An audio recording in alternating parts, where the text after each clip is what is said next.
29. Matthew எழுதின சுவிசேஷம் 26ஆம் அதிகாரம் 26ஆம் வசனத்தில் இருந்து 30ஆம் வசனம் வரை. ஒருவர் தமிழ்ல வாசிக்குமா? அவர்கள் போஜனம் பண்ணுகையில் இயேசு அப்பத்தை எடுத்து ஆசீர்வதித்து அதை பிட்டு சீஷர்களுக்கு கொடுத்து, நீங்கள் வாங்கி புசியுங்கள், இது என்னுடைய சரீரமா இருக்கிறது என்றார். பின்பு பாத்திரத்தையும் எடுத்து ஸ்தோத்திரம் பண்ணி அவர்களுக்கு கொடுத்து, நீங்கள் எல்லாரும் இதிலே பானம் பண்ணுங்கள், இது பாவ மன்னிப்பு உண்டாகும்படி அநேகருக்காக சிந்தப்படுகிற புது உடன்படிக்கைக்குரிய என்னுடைய இரத்தமா இருக்கிறது. இது முதல் இந்த திராட்சை பழ ரசத்தை நவமானதாய் உங்களோட கூட என் பிதாவின் ராஜ்யத்தில் நான் பானம் பண்ணும் நாள் வரைக்கும் இந்த பானம் பண்ணுவதில்லை என்று உங்களுக்கு சொல்லுகிறேன் என்றார். அவர்கள் ஸ்தோத்திர பாட்டை பாடின பின்பு ஒலிவ மலைக்கு புறப்பட்டு போனார்கள். Verse 26. And as they were eating, Jesus took bread, blessed and broke it, and gave it to the disciples and said, "Take, eat, this is my body." Then he took the cup and gave thanks and gave it to them, saying, "Drink from it, all of you, for this is my blood of the new covenant, which is shed for many for the remission of sins. But I say to you, I will not drink of this fruit of the wine from now on until that day when I drink it new with you in my Father's kingdom." And when they had sung a hymn, they went out to the Mount of Olives. இந்த மாலை வேளையில் இன்றைக்கு நாம் எடுக்கக்கூடிய திருவிருந்து ஏதோ ஒரு விருந்தல்ல, அது ஒரு அடையாளத்தின் விருந்து. இந்த பந்திக்கு காரணர் ஆண்டவராகிய இயேசு கிறிஸ்து. இந்த பந்தியை கொடுத்தவர் ஆண்டவராகிய இயேசு கிறிஸ்து. இந்த பந்தியிலே வெளிப்பட்டவர் ஆண்டவராகிய இயேசு கிறிஸ்து. இந்த பந்தியில் நம்மோடு இருக்கிறவர் ஆண்டவராகிய இயேசு கிறிஸ்து. அன்பான தேவ திருச்சபை, இந்த மாலை வேளையிலும் நாம் அந்த பக்தியோடு இயேசு கிறிஸ்து என்னோடு இந்த பந்தியில் இருக்கிறார் என்ற இந்த பக்தியோடு நாம் இந்த பந்தியை நாம் எடுக்க போகிறோம். ஆமென். கீபோர்டிஸ் மட்டும் வாங்க. அந்த பந்தி எடுக்கிற டைம்ல I want the keyboardists to be here with me.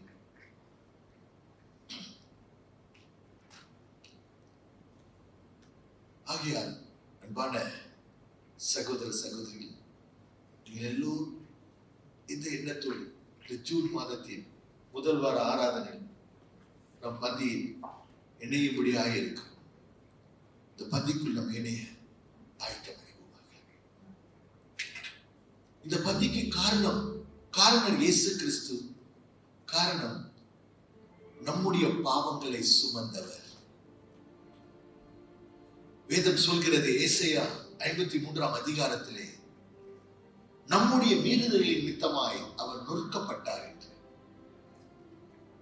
நம்முடைய அக்கிரமங்களின் நிமித்தமாய் அவர் காயப்பட்டார் என்று, நம் பாவங்களுக்காக அவர் ரத்தம் சிந்தினார் என்று. இந்த நாளிலும்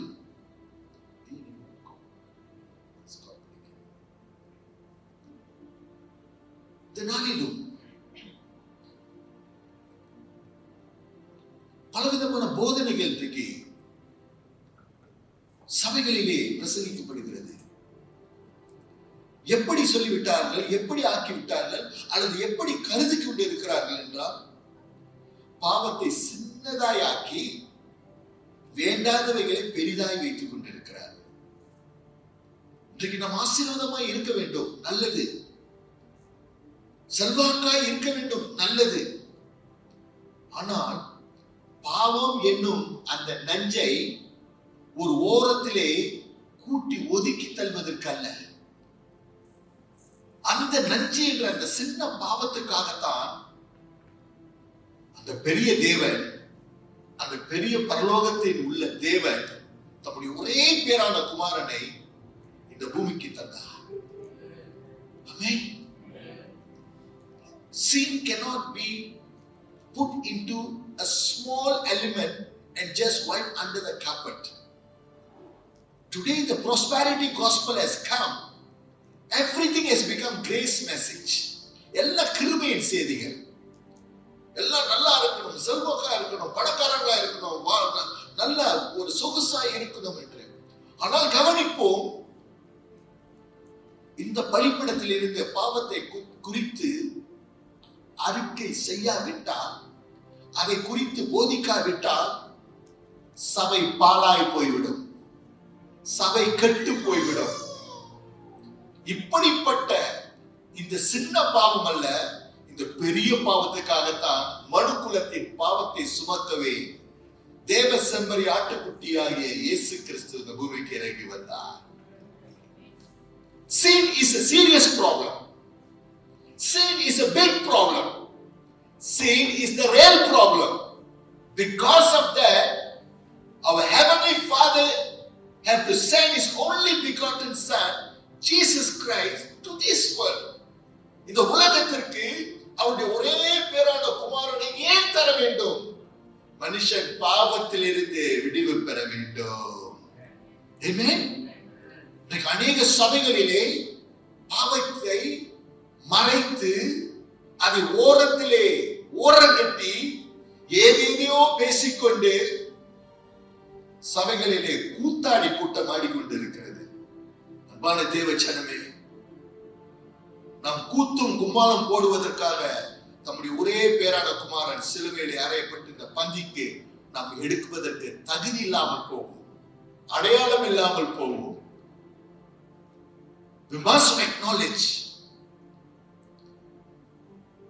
இன்றைக்கு கிறிஸ்துவர்கள் என்று சொல்வதற்கு ஒரு அடையாளம் என்னவென்றால், எனக்காய் சிலுவையிலே தேவன் தம்மை பலியாய் கொடுத்து ரத்தம் சிந்தி காயப்பட்டு 6 மணி நேரம் சிலுவையிலே அவர் ஜீவனை கொடுத்து எல்லாம் முடிந்தது என்று சொன்னார். எதற்கு? உங்களையும் என்னையும் வேறு பிரித்து உலகத்தில் இருந்து பிரித்து பரலோக ராஜ்யத்துக்கு கொண்டு போக. ஆமென். அதற்காகத்தானே கடைசி நாட்களிலே சபைகளிலே கள்ள போதனைகள் எப்படி வந்துவிட்டது என்றால், எப்படியெல்லாம் வாழலாம், எப்படியெல்லாம் வாழ்ந்து இந்த பந்தியை எடுக்கும் போது ஒரு உணர்வு வரவில்லை என்றால் நாம் காணாய் போனவர்களாய் மாறுகிறோம்.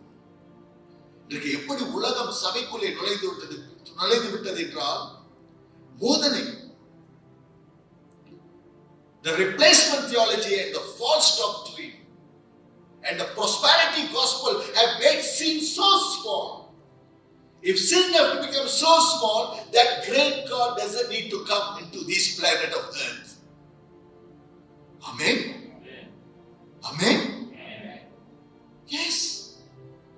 இன்னைக்கு நாம் பந்தி எடுப்பதற்கு ஏதோ ஒரு கடமைக்காக இன்றைக்கு நீங்கள் பந்தி எடுக்காதீர்கள்.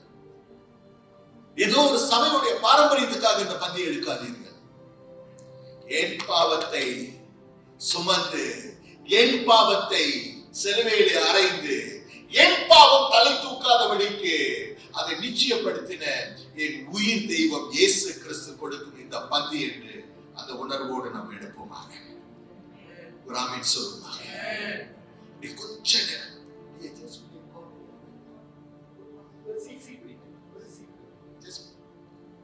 ஹல்லேலூயா.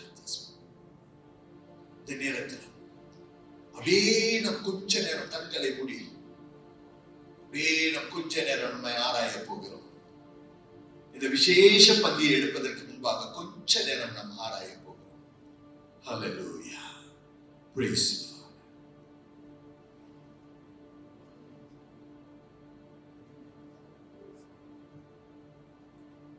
Hallelujah. Praise you, Jesus. Hallelujah. Hallelujah. உன்னத தேவனே, ஐயா, எங்களை ஆராயும் ஐயா, என் இருதயத்தை ஆராயும் ஐயா. எங்கெல்லாம் பாவம் மறைந்து ஒளிந்து இருக்கிறதோ, எங்கெல்லாம் பாவம் என்னை உருக்கி நெருக்கி என்னை உம்மிடத்திலிருந்து விலக்கி கொண்டு போகிறதோ அதை இந்த நாளிலே சிலுவையிலே அறையப்பட்ட இயேசு கிறிஸ்துவின் நாமத்தில் நான் வேண்டி சொல்கிறேன். ஐயா, குமாரன் கொடுக்கும் விடுதலை மெய்யான விடுதலை அல்லவா? அதுதாமே ஐயா உன் வார்த்தை சொல்கிறது. இந்த நாளிலும் எனக்கு விடுதலை வேண்டும் ஐயா. இன்றைக்கு நான் எடுக்கக்கூடிய இந்த பந்தியிலே எனக்கு விடுதலை வேண்டும் ஐயா. 38 வருஷமாய் முடவனாய் இருந்து நடக்க முடியாமல் எப்போ குளம் கலங்கும் என்று காத்திருந்த அவனை நோக்கி தேடி வந்த தெய்வமே, நீர் தொட்டால் போதும் ஐயா எனக்கு சுகம். நீர் தொட்டால் போதும் ஐயா என் வியாதி நீங்கும். நீர் தொட்டால் போதும் ஆண்டவரே, உம்முடைய தழும்பின் அடையாளம் என்னுடைய சுகத்தின் அடையாளம்.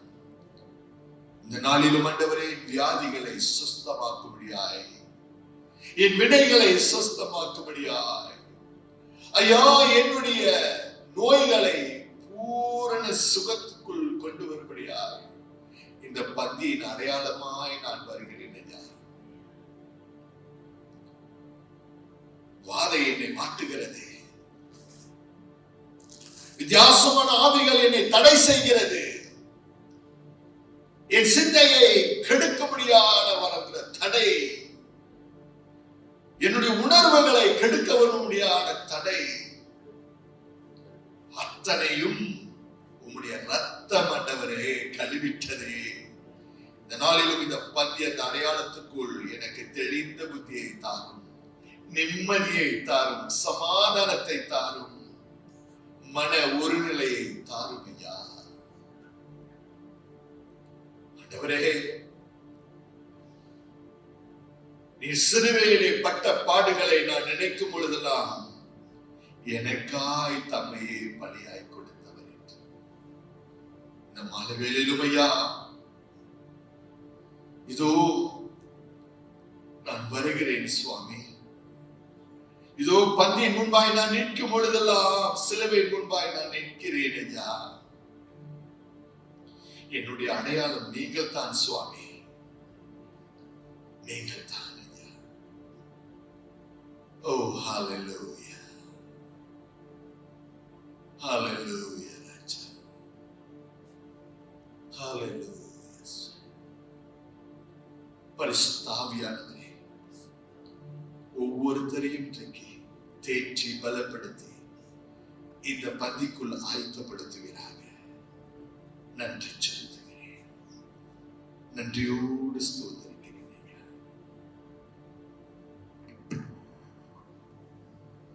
Hallelujah. Praise you, Father.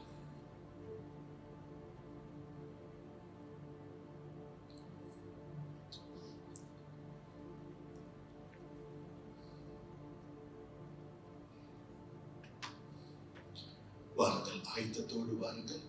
இந்த புறம் இருக்கிறவர்கள் இந்த அருமையான நாளில் நாம் இணைந்திருக்கிற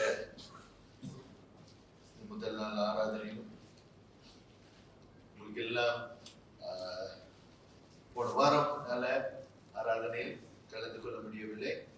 உடல்நிலை சரியில்லாமல் இருந்தேன். கிட்னி ஸ்டோன் நீங்கள் எல்லாம் எனக்காக ஜபித்ததற்காக நன்றி. கர்த்தர் உங்களை ஆசீர்வதிப்பார். இந்த நாளிலும் சபை ஜபிக்கும் விடியாய் இருக்கும் பொழுது எவ்வளவு காரியம் ஆண்டவர் நமக்கு செய்கிற தேவனாய் இருக்கிறார். ஆமென். டாக்டர் சொன்னார், கல் என்ன இருக்குன்னாரு, கல்லை கரைக்கிறவர் கர்த்தர் என்று நான் விசுவாசிக்கிறேன். நீங்க எல்லோரும் என்னோடு இணைந்திருந்து கூட எனக்காக ஜபித்ததற்காக ரொம்ப நன்றி. ஒரு சிலர் வந்து என்னை ஹாஸ்பிட்டல்ல மருத்துவமனையில் வந்து சந்தித்தீர்கள், அதற்காகவும் நன்றி. ஆனாலும் என்ன நான் காணுகிறேன் என்றால், எல்லா சூழ்நிலையிலும் நாம் நோக்கி பார்க்கிறதற்கு ஒரு தேவன் இருக்கிறார். அப்படிப்பட்ட தேவன் நம் தேவன். போன வாரம் ஒரு மத்தியிலே என்னுடைய நல்ல நண்பன், ஒரு மத்தியிலே பாஸ்டர் மைக்கேல் தாமஸ் ஒரு மத்தியிலே தேவ செய்தியை பிரசங்கித்தார் என்று கேள்விப்பட்டேன்.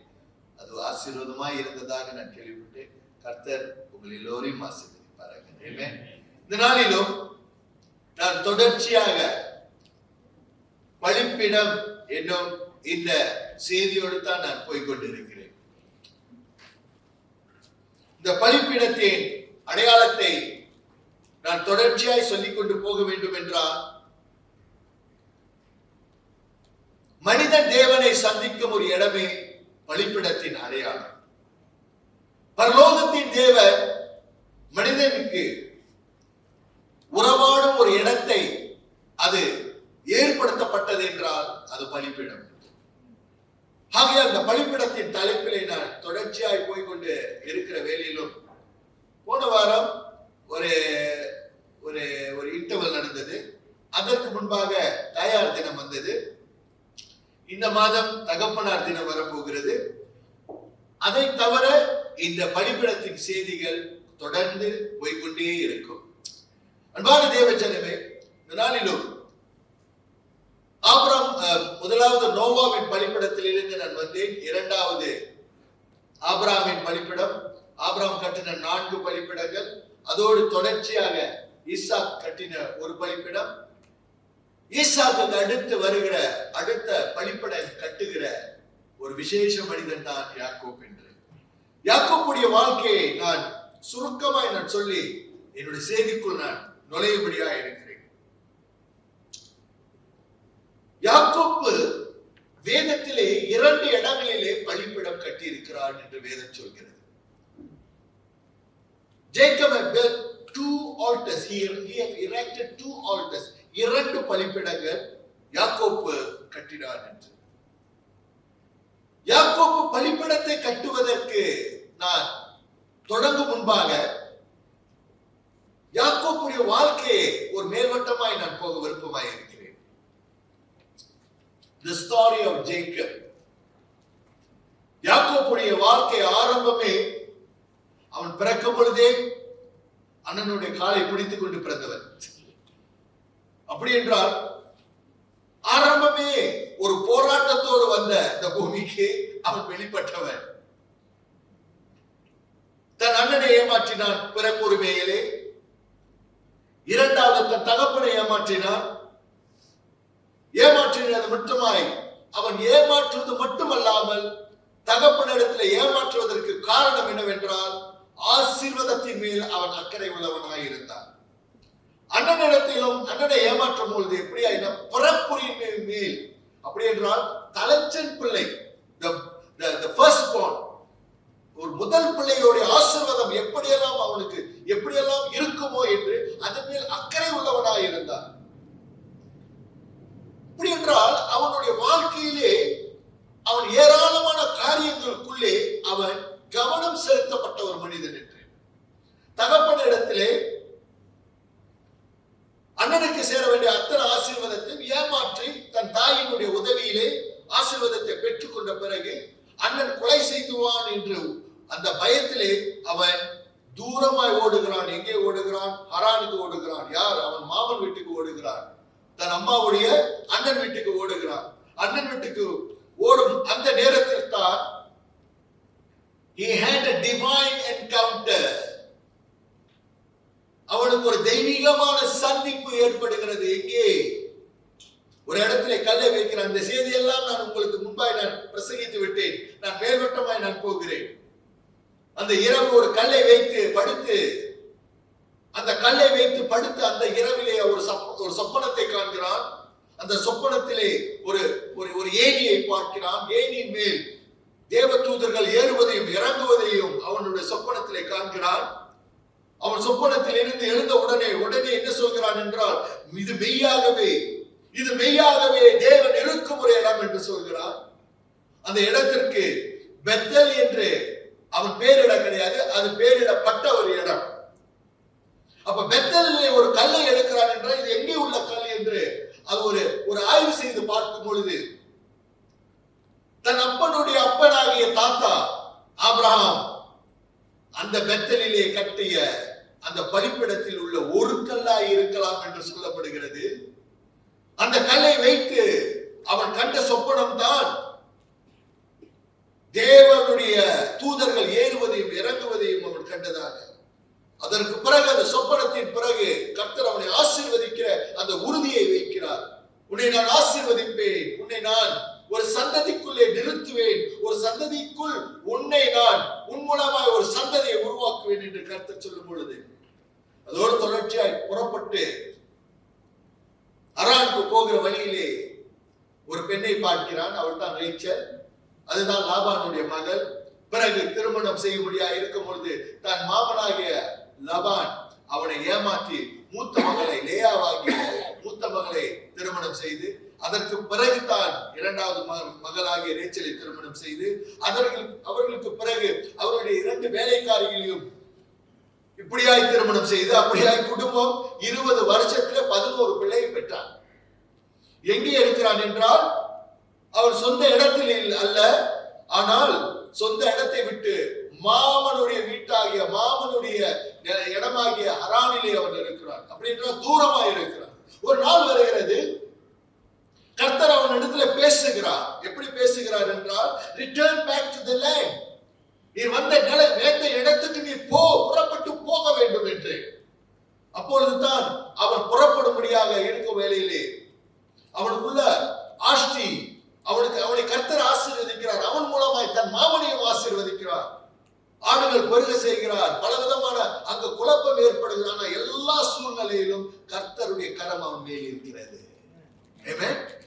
அந்த இடத்தில் தான் அவன் என்ன செய்கிறான் என்றால், லபானை விட்டு தன் மாமன் சொல்லலாம் அல்லது மாமனார் சொல்லலாம், அவர்களை விட்டு அவன் பிள்ளைகளையும் அவர்களுடைய 11 பிள்ளைகளையும் 2 மனைவிகளையும் 2 வேலைக்காரிகளையும், அப்படி என்றால் சொல்ல போனா 4 மனைவிகள், இவர்கள் எல்லாம் கூட்டிக் கொண்டு எங்கே செல்கிறான் என்றால் அவன் திரும்புகிறான். எங்கே திரும்புகிறான்?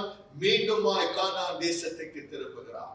அவன் கானான் தேசத்துக்கு திரும்பும் பொழுது என்ன நடக்கிறது என்றால், ஒரு இடம் அவன் தாண்ட வேண்டிய ஒரு இடமாய் இருக்கிறது. அதுதான் ஜாபோக் என்னக்கூடிய அந்த ஆற்றின் கரை என்று. அந்த கரைக்கு there was a crossover. நான் இந்த crossover குறித்து நான் உங்கள் மத்தியிலே பிரசங்கித்து விட்டேன். I'm just going, ஒரு மேல்வட்டமாய் நான் போகிறேன். Before I'm going to my message, அவன் ஜாபோக்கை தாண்டும் பொழுது ஒரு இடம் வருகிறது, அவன் தனித்து இருக்க முடியாது. That means he was left alone. அவன் தனித்து இருக்கிற வேளையில் தான் ஒரு பெரிய காரியம் நடக்கிறது. என்ன நடக்கிறது? முதல் காரியம், ஒரு மல்யுத்தம் நடக்கிறது. யார் இடத்தில் நடக்கிறது என்றால், ஏராளமான வேத ஆய்வுகள் சொல்கிறது கர்த்தரோடு அவன் மல்யுத்தம் செய்தான் என்று. That means he wrestled with God. Even the Bible here it says Jacob wrestled with God. எப்படிப்பட்ட ஒரு மனிதனாக இருப்பான்? எப்படிப்பட்டவன் ஐயா இவன்? ஆகையால் தான் பழைய ஏற்பாட்டிலே நான் ஆதியாகம புஸ்தகத்தை வாசிக்கும் பொழுது ஒரு சில கொள்கைகள், ஒரு சில சுபாவங்கள், ஒரு சில கேரக்டர்கள் எனக்கு ரொம்ப பிடித்த கேரக்டர். அதுல பிடிச்ச ஒரு கேரக்டர் தான் ஜேக்கபுடைய கேரக்டர். உன்னோட யாக்கோபுடைய வாழ்க்கையை நீங்க பார்க்கும்போது, அவனுடைய கொள்கையை பார்க்கும்போது பயங்கரமான ஆளு. எப்படிப்பட்ட சாதாரணமான ஆளு, பயங்கரமான ஆளு. நீ என்னை ஏமாத்த நினைச்சா எனக்கு தெரியும் உன்னை எப்படி ஏமாத்தணும். நீ என்னை சுத்தி விட பார்த்தா எனக்கு தெரியும் உன்னை எப்படி சுத்தி விடணும். நான் பிறகு வருகிறேன். அதெல்லாம் தொடர்ச்சி ஆதியாகம புஸ்தகத்தில் அப்படியே இருக்க போகிறது. இப்படிப்பட்ட ஒரு மனுஷன். ஆனால் யாரையெல்லாம் ஏமாற்றினானோ அவனும் ஏமாந்தான். அண்ணனை ஏமாற்றினான், அப்பாவை ஏமாற்றினான், கடைசியில மாமன் இடத்திலே அவன் ஏமாந்தான். 2வது மகளை கொடுக்கிறேன்னு சொல்லிட்டு முத மகளை கொடுத்துட்டாரு. அதனால திருப்பி இன்னொரு 6 வருஷம் வேலை செய்யணும். அப்படியாக இவர் ஏமாறக்கூடிய காலங்கள் இருந்தது. ஆனால் இந்த நேரத்திலே இவன் என்ன செய்கிறான் என்றால், இவன் தனித்திருக்கப்பட்ட நேரத்தில் தான் இந்த செய்தியை நான் இதற்கு முன்பாக உள்ள செய்தியை நான் கொடுத்தேன். முதலாவது, நம் வாழ்க்கையிலே ஒரு திசை திருப்புதல் இருக்க வேண்டும் என்றால், முதலாவது தாண்டும் இடத்தை நாம் நாட வேண்டும். இருந்த இடத்தில் இருந்து ஒரு திசை திருப்புதல் நடக்காது. அப்படி என்றால் ஒரு தீர்மானம் எடுக்கும் ஒரு நேரமாக இருக்கிறது. அந்த இரவு அவர் தனித்திருந்த பொழுது ஒரு மல்யுத்தம் நடக்கிறது. அந்த மல்யுத்தத்திலே வேதத்தில் சொல்லப்பட்டிருக்கு the man என்று. அப்படின்ற it's in a capital letter. அப்படின்ற ஒரு சாதாரண மனுஷன் அல்ல. தமிழ் பைபிள்ல புருஷன் நம்ம இருக்கு, தமிழ் பைபிள்ல புருஷர் என்று இருக்கு. புருஷன் இருக்கா, புருஷர் என்று இருக்கா? புருஷன் இருக்கு. இங்கே அந்த மேன் என்னும் போது இதோட வெளிப்பாடு எப்படியா சொல்லப்படுது? கர்த்தரோட மல்யுத்தம் செய்திருக்கிறார். இரவெல்லாம் மல்யுத்தம் நடந்ததாம். அது அரை மணி நேரம் இல்ல, ஒரு மணி நேரம் இல்ல, எத்தனை மணி நேரம் நடந்தது என்று தெரியாது. ஆனா இரவெல்லாம் நடந்து அது விடியும் பொழுது என்னை விடு என்று சொல்லுகிற அந்த குரலை கேட்கும் போது அவன் சொல்கிறான், நீர் என்னை ஆசீர்வதித்தால் ஒளிய உன்னை நான் விட மாட்டேன். விடைக்காரிகளையும் அவர்கள் பிள்ளைகளையும் முதலிலும், லேயாளையும் அவள் பிள்ளைகளை இடையிலும், ராகேலையும் யோசேப்பையும் கடையிலும் நிறுத்தி தான் அவர்களுக்கு முன்னாக நடந்து போய் 7 விசை தரை மட்டும் குனிந்து வணங்கி தன் சகோதரன் கிட்ட சேர்ந்தான். அப்பொழுது ஏசா எதிர்கொண்டு ஓடி வந்து அவனை தழுவி அவன் கழுத்தை கட்டி கொண்டு அவனை முத்தம் செய்தான். இருவரும் அழுதார்கள். அவன் தன் கண்களை ஏறெடுத்து ஸ்திரீகளையும் பிள்ளைகளையும் கண்டு, உன்னோடு இருக்கிற இவர்கள் யார் என்றான். அதற்கு அவன், தேவன் உமது அடியாருக்கு அருளின பிள்ளைகள் என்றான். அப்பொழுது பணிவிடைக்காரிகளும் அவர்கள் பிள்ளைகளும் சேர்ந்து வந்து வணங்கினார்கள். லேயாளும் அவள் பிள்ளைகளும் சேர்ந்து வந்து வணங்கினார்கள். பின்பு யோசேப்பும் ராகேலும் சேர்ந்து வந்து வணங்கினார்கள். அப்பொழுது அவன், எனக்கு எதிர்கொண்டு வந்த இந்த மந்தை எல்லாம் என்னத்துக்கு என்றான். அதற்கு அவன், என் ஆண்டவனுடைய கண்களில் எனக்கு தயவு கிடைத்ததற்கு என்றான். அதற்கு ஏசா, என் சகோதரனே, எனக்கு போதுமானது உண்டு, உன்னுடையது உனக்கு இருக்கட்டும் என்றான். அதற்கு யாக்கோபு, அப்படியல்ல, உம்முடைய கண்களில் எனக்கு தயவு கிடைத்ததே ஆனால் என் வெகுமதியை என் கையில் இருந்து ஏற்றுக்கொள்ளும். நீர் என் மேல் பிரியமானீர். நான் உம்முடைய முகத்தை கண்டது தேவனுடைய முகத்தை கண்டது போல் இருக்கின்றது. தேவன் எனக்கு அனுகிரகம் செய்திருக்கிறார். வேண்டியதெல்லாம் எனக்கு உண்டு. ஆகையால் உமக்கு கொண்டு வரப்பட்ட என் காணிக்கையை ஏற்றுக்கொள்ளும் என்று சொல்லி அவனை மறந்து கேட்டுக்கொண்டான். அப்பொழுது அவன் அதை ஏற்றுக்கொண்டான். பின்பு அவன், நாம் புறப்பட்டு போவோம், வா, நான் உனக்கு முன் நடப்பேன் என்றான். அதற்கு அவன், பிள்ளைகள் இளம் பிள்ளைகள் என்றும் கறவையான ஆடு மாடுகள் என்னிடத்தில் இருக்கிறது என்றும் என் ஆண்டவனுக்கு தெரியும். அவைகளை நான் ஒரு நாளாவது துரிதமாய் ஓட்டினால் மந்தையெல்லாம் ஆண்டு போகும். என் ஆண்டவனாகிய நீ உமது அடியானுக்கு முன்னே போகும். நான் சீருக்கு என் ஆண்டவனிடத்தில் வருமளவும் எனக்கு முன் நடக்கிற மந்தைகளின் கால் நடைக்கும் பிள்ளைகளின் கால் நடைக்கும் தக்கதாக மெதுவாக அவைகளை நடத்தி கொண்டு வருகிறேன் என்றான். அப்பொழுது ஏசா, என்னிடத்தில் இருக்கிற ஜனங்களில் சிலரை நான் உன்னிடத்தில் நிறுத்திவிட்டு போகட்டுமா என்றான். அதற்கு அவன், அது என்னத்திற்கு? என் ஆண்டவனுடைய கண்களில் எனக்கு தயவு கிடைத்தால் மாத்திரம் போதும் என்றான். அன்றைய தினம் ஏசா திரும்பித்தான். அந்த வந்த வழியே சேயிருக்கு போனான். யாக்கோபு சுக்கோத்துக்கு பிரயாணம் பண்ணி தனக்கு ஒரு வீடு கட்டி தன் மிருக ஜீவன்களுக்கு கொட்டாரங்களை போட்டான். அதிலே அந்த ஸ்தலத்துக்கு சுக்கோத் என்று பெயரிட்டான். யாக்கோபு பதான் அராமிலிருந்து வந்த பின் கானான் தேசத்தில் இருக்கிற சாலேம் என்னும் சீகேமுடைய பட்டணத்துக்கு அருகே சென்று பட்டணத்துக்கு எதிரே கூடாரம் போட்டான். தான் கூடாரம் போட்ட வெளியின் நிலத்தை சீகேமின் தகப்பனாகிய ஏமோனின் புத்திரர் கையிலே 100 வெள்ளிக்காசுக்கு கொண்டு அங்கே ஒரு பலிபீடத்தை கட்டி அதற்கு ஏர் எலோகே இஸ்ரவேல் என்று பெயரிட்டான். ஹalleluya.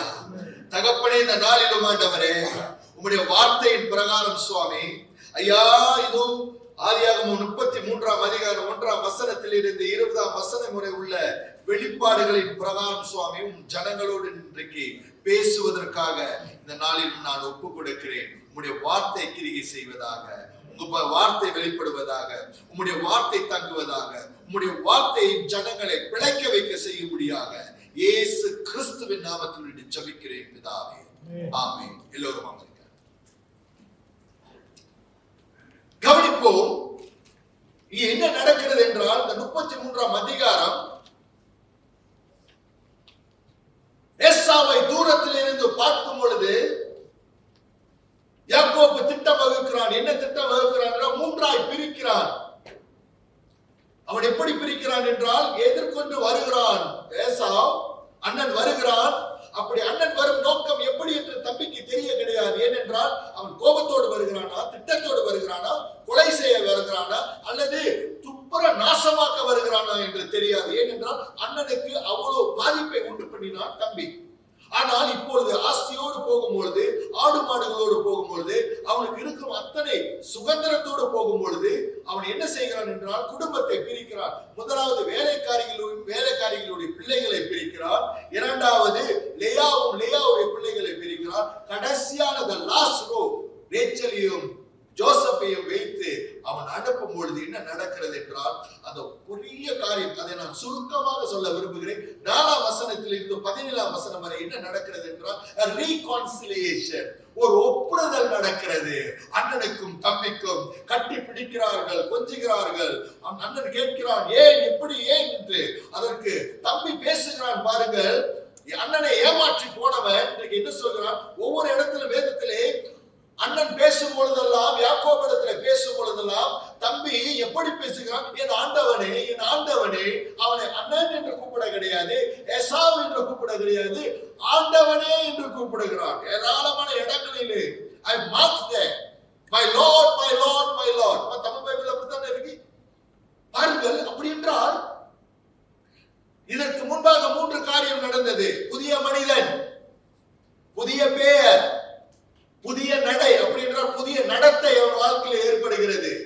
That means he had a life changing encounter in his life and he wrestled with God.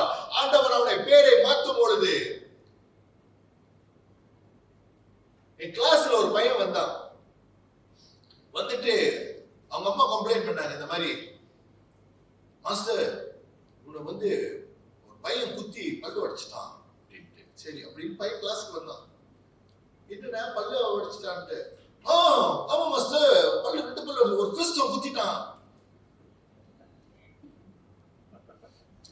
நம்ம யாராவது சொல்லுவோமா ஒரு இந்து குத்திட்டான்ட்டு? இன்னைக்கு ஏன் தெரியுங்களா, அநேகர் வாயிலே ஏதாவது ஒரு கிறிஸ்துவ பேர் இருக்கலாம், ஒரு கிறிஸ்துவ பேர் கொண்டு இருக்கலாம். மைக்கேலா இருக்கலாம், ஜார்ஜா இருக்கலாம், பீட்டரா இருக்கலாம், ஆண்ட்ரூவா இருக்கலாம், யாரா இருக்கலாம். ஆனா அவங்க பேரை சொல்ல மாட்டாங்க. அந்த கிறிஸ்துவனை ஏமாத்திட்டான். நம்ம என்ன இழிச்ச வைக்கலாம்?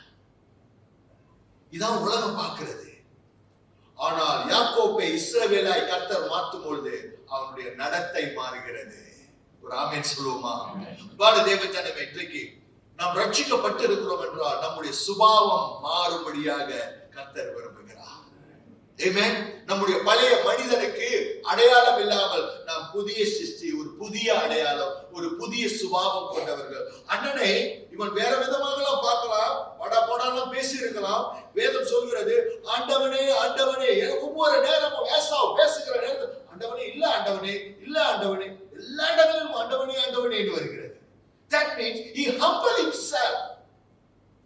Such a humanity you can see that. எப்படிப்பட்ட ஒரு தாழ்மை இருதயத்தை இந்த இடத்திலே நாம் யாக்கோபிடத்திலே பார்க்கிறோம். ஏனென்றால் அவன் இஸ்ரவேலனாய் மாறிவிட்டார்.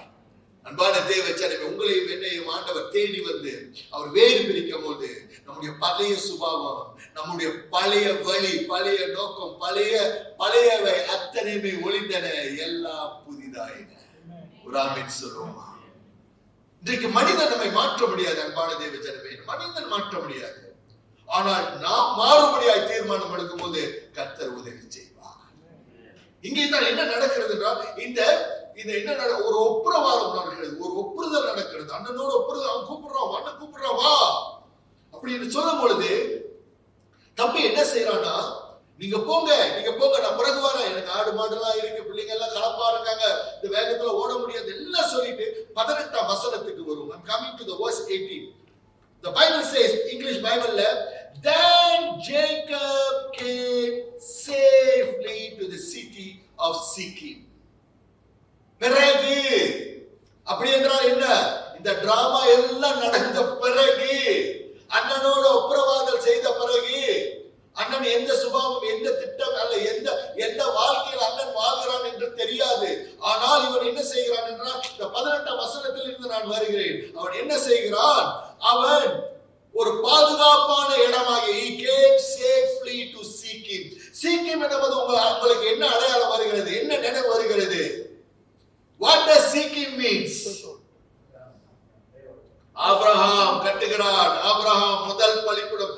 ஆபிரகாம் கர்த்தர் அவனுக்கு தரிசனமான பொழுது, கர்த்தர் வெளிப்பட்ட பொழுது ஆபிரகாம் கட்டின முதல் பலிபீடத்தின் இடம் தான் சீக்கேம். இப்பொழுது தன் தாத்தாவாகிய ஆபிரகாம் கட்டின அந்த இடத்திற்கு, அந்த பலிபீடம் அல்ல, ஆனால் அந்த நகரத்துக்கு, அந்த பட்டணத்துக்கு வருகிறான். அப்பொழுது வரும்பொழுது கவனிப்போம், going with his brother was not a good choice. அவன் அண்ணன் கூப்பிடும் போது போயிருக்கலாம், ஆனால் அது சரியான திட்டம் அல்ல, சரியான வாய்ப்பு அல்ல, சரியான வழி அல்ல என்று யாக்கோபுக்கு தெரிந்தபடியாய் அவன் என்ன செய்கிறான்? கவனிப்போம். அவன் செய்கிற 2 காரியங்கள். He separate himself and his family from Esau. முதல் காரியம், அன்பான தேவஜனமே, ஆண்டவர் உங்களை மாற்றும் பொழுது, உங்கள் சுபாவம், உங்கள் கொள்கை, உங்களுடைய வாழ்க்கையை மாற்றும் பொழுது ஆண்டவர் வேறு பிரிக்க உங்களுக்கு வாய்ப்பை கொடுக்கிறார். அவர் பிடிச்சு கட்டி பிடிச்சு நம்மளை தரத்தரன்னு இழுத்துட்டு வேற இடத்துக்கு கொண்டு போறது கிடையாது. வாய்ப்பை நம்ம இடத்துல கொடுக்கிறார். That means God is giving us the choice whether we want to stay, we want to get separated from the worldly order and the worldly system, or we want to live with what we are. நீங்க அநேக சபைக்கு வருகிறார்கள், ரட்சிக்கப்பட்டவர்கள், கிறிஸ்தவர்கள், காலம் காலமாய் குடும்பம், ஆனா அவர்களுக்கும் உலகத்தார்களுக்கும் வித்தியாசம் இல்லாமல் இருப்பதற்கு காரணம் அவர்கள் பிரித்தெடுக்கப்படாதபடிக்கு இன்னுமாய் அப்படியாய் இருக்கிறார்கள். அப்படி என்றால் என்ன தெரியுங்களா? ஒரு பாஸ்டர் அருமையா சொன்னார், ஒரு மூத்த பாஸ்டர், நீங்க ஞானஸ்தானம் ஐயா ஒரு வித்த போல ஆயிடுச்சு ஐயா, என்னமோ ஞானஸ்தானம் எடுத்தா எல்லாம் நினைச்சுக்கிறாங்க பரலோகம் போயிடலான்ட்டு. அவன் வரும்போது காஞ்ச பாவியா வருவான், வந்து தண்ணியில மூழ்கி போனதோட அவன் ஒரு ஈர பாவியா தான் போறான். ஒரு பாவ நிவர்த்தனைக்கு அடையாளம் இல்லாமல் ஞானஸ்தானம் என்பது, ஞானஸ்தானம் வந்து ஒரு அடக்க ஆராதனை, தெரியுங்களா? நம்முடைய பழைய சுபாவம் அடக்கம் செய்யப்படுகிறது, புதிய சுபாவத்துக்குள் நாம் எழுப்புகிறோம். ஆகையால்தான் இவன் முதலாவது வேறு பிரிக்கிறான். That means he is separating himself, he is setting his family apart from Esau. Esau-ஓடு ஒன்றிணையாமல், இதுதான் உபரதல் ஐட்டமே, வாருங்கள் எல்லாம் சேர்ந்து ஒண்ணா இருப்போம். ஆனா இப்பொழுது யாக்கோபு என்ன செய்கிறான் என்றால், அவன் வேறு பிரிக்கிறான். அவனையும் அவன் குடும்பத்தையும் அவனுடைய மனைவிகளையும் அவனுடைய 11 பிள்ளைகளையும் அவன் வேறு பிரிக்கிறான். அவன் வேறு பிரிப்பு எடுப்பதற்கு காரணம் என்னவென்றால், அவன் ஒரு திட்டம் வைத்திருக்கிறான். அதற்கடுத்து என்ன சொல்கிறது வேதம்? அதற்கடுத்து வசனம் சொல்கிறது, அவர்களை ஒரு இடத்துக்கு கொண்டு போய் அங்கே ஒரு பலிபீடத்தை அவன் எழுப்புகிறான். ஒரு ஆமென் சொல்லுமா? He is erecting an altar there. அப்படி என்றால் சீக்கியமிலே ஒரு பலிபீடத்தை கட்டுகிறான்.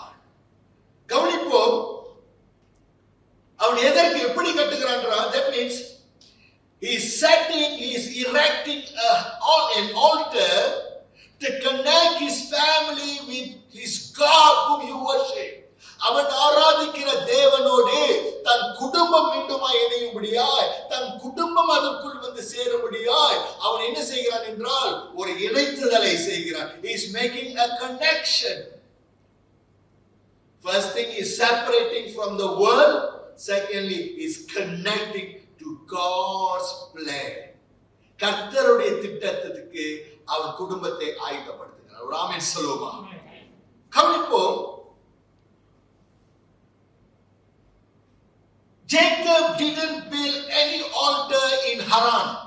அவன் மாமன் வீட்டிலே 20 வருஷம் இருந்தான். எந்த இடத்துல வேதத்தில் சொல்ல கிடையாது அவன் பலிபீடங்களை கட்டினான் என்று. There is no record of him building or erecting an altar in Haran. Laban வீட்டிலே மாமன் வீட்டிலே இருக்கும் பொழுது தன்னுடைய மனைவி பிள்ளைகளோடு இருக்கும் பொழுது எந்த இடத்திலும் the family knew nothing about the altar. அவனுடைய இரண்டு மனைவிகளும் 2 வேலைக்காரிகளும் 11 பிள்ளைகளுக்கும் ஒரு அடையாளம் இல்லை, ஒரு அடையாளம் தெரியாது. பலிபீடம் என்றால் என்ன என்று, அப்படி என்றால் என்ன அர்த்தம், ஒரு கால் அவர்களுக்கு ஆராதனை என்றால் என்ன என்று தெரியாமல் இருந்திருக்கலாம். வானத்தையும் பூமியும் படைத்த ஒரு சகல தேவனை யார் என்று அறியாமல் இருந்திருக்கலாம் அத்தனை வருஷம். They didn't know anything about prayer and worship. ஜெபம் என்றால் என்ன என்று தெரியாமல் இருந்திருக்கலாம். ஆராதனை என்றால் என்ன என்று தெரியாமல் இருந்திருக்கலாம். கவனிப்போம், அவன் என்ன செய்கிறான் என்றால் இந்த பலிபீடத்தை கட்டுகிறான். கட்டும் பொழுது இவன் பலிபீடத்தை கட்டும் பொழுது கவனிப்போம், யார் உத்து கவனித்துக் கொண்டிருக்கிறார்? அவன் 11 பிள்ளைகள் உத்து கவனித்துக் கொண்டிருக்கிறார்கள். அவனுடைய 2 மனைவிகளும் 2 வேலைக்காரிகளும் உத்து பார்த்துக் கொண்டிருக்கிறார்கள். எப்படி அவனுக்கு தெரிந்திருக்கும் பலிபீடத்தை இப்படி கட்ட வேண்டும் என்று? குறித்துக் கொள்ளுங்கள். Just write it down. நீங்கள் திருப்பி உங்களுடைய செய்திகளை வைத்திருக்கிறீர்கள், திருப்பி பாருங்கள். ஆதியாகமம் 26ஆம் அதிகாரம் 25ஆம் வசனத்திலே தன் அப்பனாகிய ஈசாக்கு கட்டுகிறான் பெஷேபாவிலே ஒரு பலிபீடம். எப்பொழுது 3 கிணறுகளை தோண்டுகிறான்.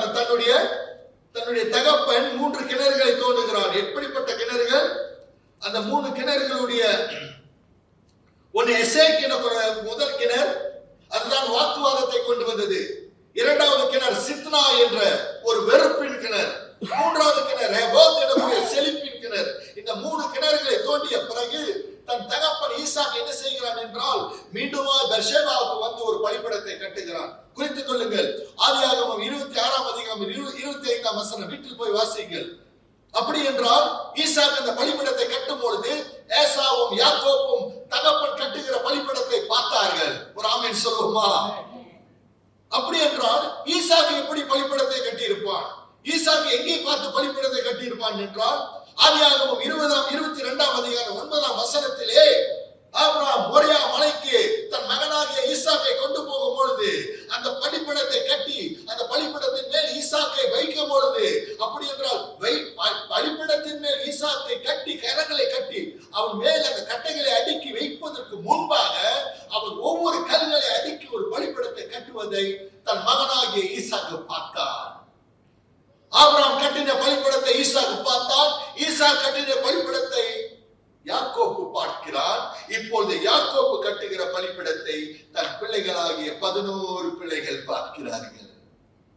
அன்பான தேவ ஜனமே, I'm coming to the point. உங்களுடைய வாழ்க்கை எப்படி இருக்கிறதோ அப்படித்தான் உங்கள் பிள்ளைகள் உங்களை பார்க்க போகிறார்கள். உங்களுடைய ஜெப வாழ்க்கை எப்படி இருக்கிறதோ அப்படித்தான் உங்கள் பிள்ளைகள் இருக்க போகிறார்கள். If you don't pray at home, your children won't pray. If you don't worship God, நீங்க தேவனை ஆராதிக்காவிட்டால் உங்கள் பிள்ளைகள் ஆராதிக்காது. நீங்கள் தேவனுக்கு முதலிடம் கொடுக்காவிட்டால் உங்கள் பிள்ளைகள் உலகத்தோடு ஒரு ஒப்புரவாத வாழ்க்கையோடு வாழ்ந்து விடுவார்கள். நீங்கள் அந்த மெய்யான தேவனை மனதார ஆராதிக்காமல் ஏனோ தானோ என்று தொட்டுக்க தொடச்சுக்க நீங்க வாழ்வீர்கள் என்றால் உங்கள் பிள்ளைகள் அடையாளம் இல்லாமல் போய் விடுவார்கள். இப்பொழுது யாக்கோபு கட்டுகிற பலிபீடம் எப்படிப்பட்ட? It is the altar of connection. Can we say amen? அவன் குடும்பத்தை இணைக்கிறான் ஐயா இந்த பலிபீடத்தின் மூலமாய். 20 வருஷம் அவன் மாமன் வீட்டிலே ஹரான் எனக்கூடிய லபானுடைய வீட்டிலே இருக்கும் பொழுது ஒரு இடத்துல கூடிய பலிபீடம் கட்டப்பட கிடையாது. அப்படி என்றால் ஹரான் எப்படிப்பட்ட இடம்? லபானுடைய குடும்பம் எப்படிப்பட்ட குடும்பம்? திருப்பிக் கொள்வோம். Turn to this passage. 31ஆம் அதிகாரம் 19ஆம் வசனத்தை வாசிங்கம்மா. ஆதியாகமம், I'm at the Genesis. 31ஆம் அதிகாரம் 19ஆம் வசனம். லாபான் தன் ஆடுகளை மயிர் கத்தரிக்க போயிருந்தான். அந்த சமயத்திலே ராகேல் தன் தகப்பனுடைய சொரூபங்களை திருடிக் கொண்டாள். அப்படி என்றால் என்ன என்றால் லாபானுடைய வீடு எப்படிப்பட்ட வீடுனா ஒரு விக்கிர ஆராதனையின்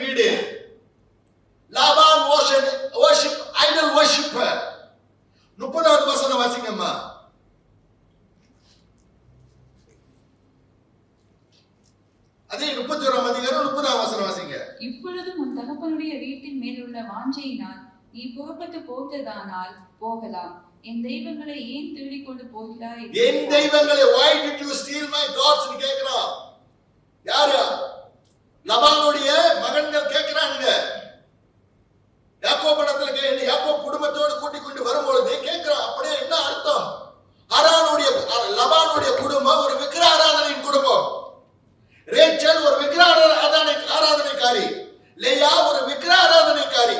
அவர்கள் இரண்டு வேலைக்காரிகள் விக்கிர ஆராதனை. அப்படி என்றால் இந்த பிள்ளைகள் எந்த விதமான நாச வாழ்க்கையில வாழ்ந்திருப்பார்கள். இந்த 11 பிள்ளைகளும் வாக்குத்தத்தத்தின் பிள்ளைகளாய் மாற வேண்டும் என்றால் அவர்களுக்கு தேவை ஒரு இடம், பலிப்பிடம். ஒரு ஆமென் சொல்லுமா? உங்கள் பிள்ளைகளுக்கு தேவை ஒரு பலிப்பிடம். உங்கள் பிள்ளைகளுக்கு ஒரு பலிப்பிடம் தேவை என்றால், அன்பான தேவ ஜனமே, தகப்பன்மார்களே, தாய்மார்களே, மூத்தவர்களே, நினைத்துக் கொள்ளுங்கள். உங்கள் வாழ்க்கையில ஒரு பலிப்பிடம் இல்லை என்றால் ஏதோ ஒரு முக்கியமான காரியத்தை உங்கள் வாழ்க்கையில இழந்து விட்டீர்கள். You have lost something that's so important in your life. Can we say amen? Amen. If you didn't build your altar in your life today, make a decision today. இப்பொழுது திருவிருந்து பந்தி எடுத்திருக்கிறீர்கள். ஆண்டவரோடு இணையும்படியாக பந்தி இருக்கிறது என்றால் பலிப்பிடமும் முக்கியம் உங்கள் வாழ்க்கையிலே.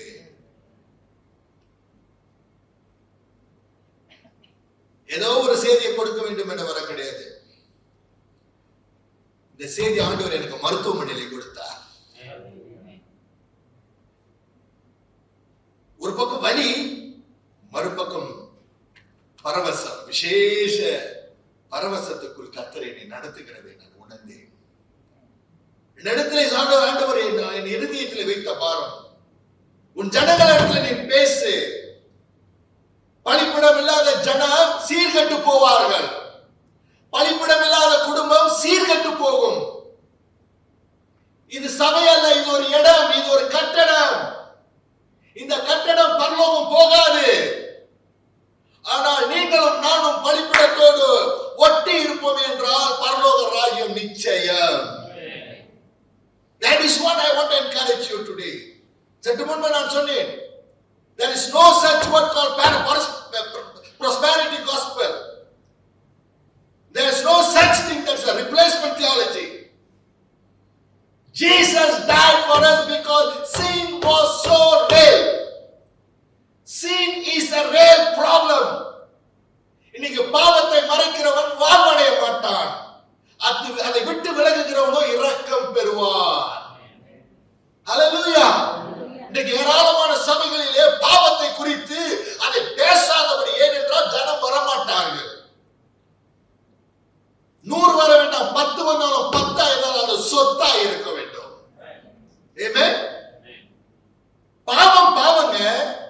பாவத்தை எதுவும் பாவாடை போட்டு போட்ட முடியாது, எதுவும் மாற்ற முடியாது. பாவம் பாவம் தான். பரிசுத்தம் என்றால் பரிசுத்தம். ஹல்லேலூயா. கவனிப்போம், அவன் கடைசியாய் கொண்டு போகிறான். இந்த குடும்பம், என் குடும்பம், என் மாமனார் விக்கிர ஆராதனைக்காரன், என் மனைவி, 2 மனைவிகள், 2 வேலைக்காரங்க விக்கிர ஆராதனைக்காரிங்க. ஏன் ரேச்சல் ஒரு விக்கிரகத்தை திருடிட்டு வந்துட்டா? ஏன் தெரியுங்களா? அவளுக்கு ஒரு பயம். திடீர்னு நம்ம போறோம் புருஷன் கூட, இவன் ஏதாச்சும் கட்டி விட்டானா நம்ம சாமியாச்சும் உதவி செய்ய விட்டு. எந்த சாமி? எல்லாம் ஆசாமிங்க. சாமி என்று சொல்லக்கூடிய சுவாமி இயேசு ஒருவரே. ஆமென். சாது செல்லப்ப ரொம்ப அழகா சொல்லுவாரு. பஸ்ல உட்கார்ந்தா ஒருத்தன் பக்கத்துல உட்கார்ந்து சாமி யாரு அப்படின்னா மாட்டினாண்டா என் கையில. சாமி யார்? இவர சாமியாரு. இவர் திருப்பிட்டாரு, சாமி யாரு? உனக்கு தெரியுமா சாமி யாரு? கடைசியில பஸ் விட்டு இறக்கும்போது அவன் ரட்சிக்க பண்ணிட்டான். ஹல்லேலூயா. அப்படிப்பட்ட வியாக்கியான ஆவியானவர் நமக்கு கொடுத்திருக்கிறாருங்களே. அதற்கு நாம் சேர வேண்டிய ஒரு இடம் பலிப்பிடம். I'm coming to the end. ஆராதனையின் கடைசி பகுதி வருகிறேன். He built his first altar to let his family witness that